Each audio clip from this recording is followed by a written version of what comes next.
While the United States is lagging behind most of the industrialized world within a regulatory framework, there are important emerging regulations around public companies and working with the federal government that will drive all companies to report their emissions. In 2021, the Biden administration released two executive orders driving climate action throughout the federal government. The first, on climate-related financial risk, required several branches of the government to begin rulemaking around reporting and reducing the risk associated with investments in securities, pension funds, agriculture, and more. Most notably, this has led the US Securities Exchange Commission, or the SEC, to propose a rule in late 2022 that would require every publicly traded company in the United States to report its Scope 1 and 2 emissions. And those companies that are of significant size or that have made public climate commitments or that have material emissions to report their Scope 3 emissions. Material in this case is defined to mean that an investor would feel misled to not have the information disclosed, which is a standard that highly encourages disclosure.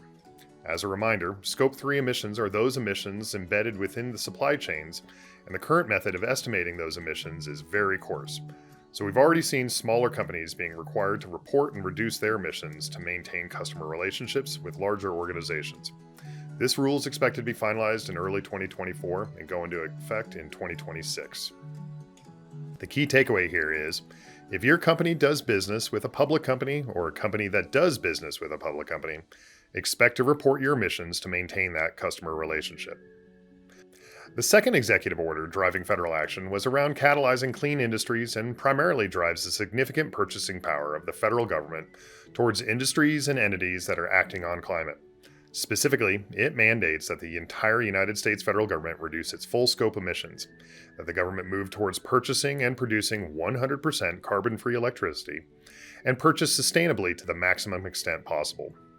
Additionally, it directed that any government purchases include a greenhouse gas disclosure, which led to another proposed rule in 2022 called the Federal Supplier Climate Risks and Resilience Rule. Expected to go into effect in early 2024 for companies that sell to the U.S. government more than $7.5 million in annual contracts. They'll be required to report their Scope 1 and 2 emissions. For those companies with greater than $50 million in contracts, they'll also be required to report their Scope 3 emissions. We are already seeing customers of Acclimate's working to comply with this rule. The key takeaway here is, if your company wants to do significant business with the federal government, you'll be required to report your emissions. If your company does business with any companies that already do business with the federal government, you will likely be required to report your emissions for their Scope 3 compliance needs.